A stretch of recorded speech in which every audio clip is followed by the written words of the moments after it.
We'll talk about how can you fix this problem or know how you can do that on your Mobile Legends bank app. So all you have to do, so you just click here on settings, click on it here. When you just click on settings, it's going to show for you a list like this here.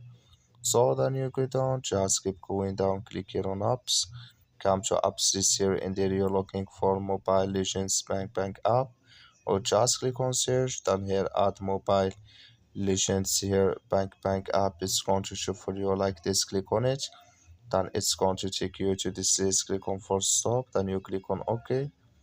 So then you go down, just click on storage, come to storage list here, then here you click for you click here on clear cache. Then all you have to do, so you just go to your Play Store, click here on Play Store here, you search here for Mobile Legends bank, it's going to show for you like this.